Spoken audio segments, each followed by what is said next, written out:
hi నమస్తే welcome to Myra media నేను మీ కేవీఆర్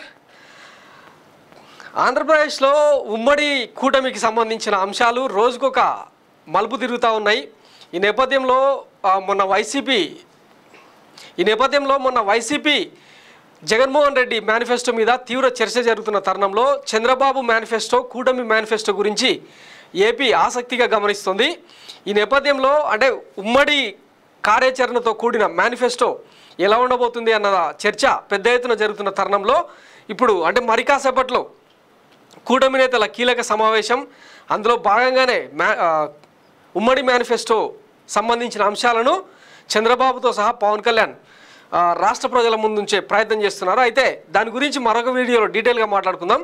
ఇక్కడ ఒక ఆసక్తికరమైన అంశం ఏంటంటే ప్రజాగలం ఉమ్మడి మేనిఫెస్టో 2024 ఇప్పుడు అంటే లైవ్ కూడా వస్తుంది అది మీకు తొందరలోనే అందుబాటులోకి తీసుకొస్తాం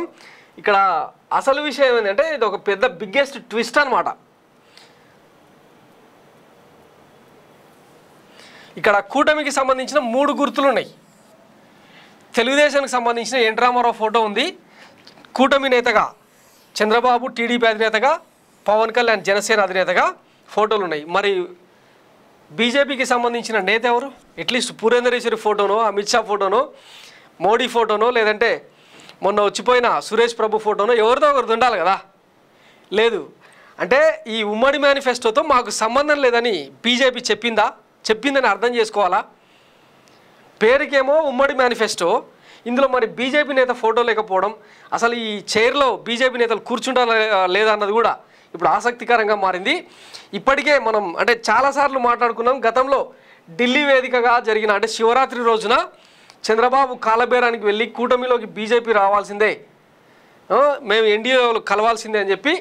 మోకాళ్ళ దండం పెట్టుకున్న సందర్భంలో మనం చాలా వీడియోలే చేసుకున్నాం రీసెంట్గా వెలుగులోకి వస్తున్న విషయాలు ఏంటంటే ముస్లిం రిజర్వేషన్ల రద్దు మీద ఆల్రెడీ ఎన్డీఏ సర్కారు మోడీ సర్కారు ఇప్పటికే నిర్ణయం తీసుకున్నది చాలా సభల్లో అమిత్ షా దేశవ్యాప్తంగా ముస్లిం రిజర్వేషన్లు ఎత్తేస్తాం అధికారంలోకి వస్తాయని చెప్పి బహిరంగంగానే చెప్తున్నారు ఇట్లాంటి నేపథ్యంలో చంద్రబాబును కూటమిలోకి వచ్చినప్పుడు మా కండిషన్లకు మీరు ఒప్పుకుంటారా లేదా అని ఒక హింట్ ఇచ్చిన తర్వాతనే మీరు ఏం చెప్తే దానికి సై అని ఒప్పుకున్న తర్వాతనే ఏపీలో ఈ కూటమితో బీజేపీ కలిసింది ఇది ఫ్యాక్ట్ ఇక కూటమికి సంబంధించి ఇప్పుడు ఎట్లాగో వైఎస్ జగన్మోహన్ రెడ్డి రుణమాఫీ చేయలేదు తర్వాత మరికొన్ని అంశాల్లో వైసీపీని విమర్శిస్తూ వస్తున్నారు ఇప్పటికే అంటే మహిళలకు 2,500 6 గ్యారెంటీలు ఏవో పెడుతున్నారు కదా సూపర్ 6 రైతు భరోసా 20,000 ఇట్లా అంటే నాలుకేకు ఏ వస్తే అవి నరంలేని నాలుకే ఎన్ని మాటలైనా మాట్లాడుతుంది అట్లనే నారా చంద్రబాబు కూడా ఎన్ని మాటలైనా మాట్లాడతారని తెలిసిందే కదా ఈ నేపథ్యంలో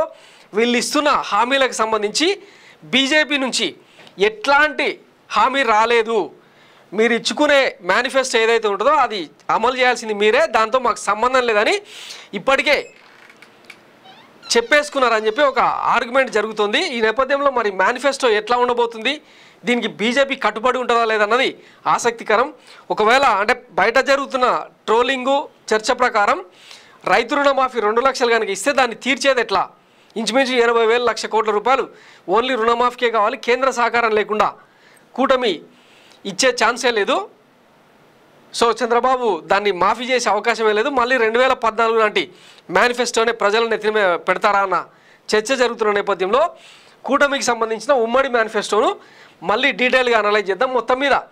ఇందులో మోడీ ఫోటోను కానీ బీజేపీ కీలక నేతల ఫోటోలు కానీ లేకుండా జాగ్రత్త పడడానికి వెనుకున్న కుట్రలేంటి అన్నది మరో వీడియోలో డీటెయిల్గా మాట్లాడుకుందాం thanks for watching Myra media నేను మీ కేవీఆర్ థ్యాంక్ యూ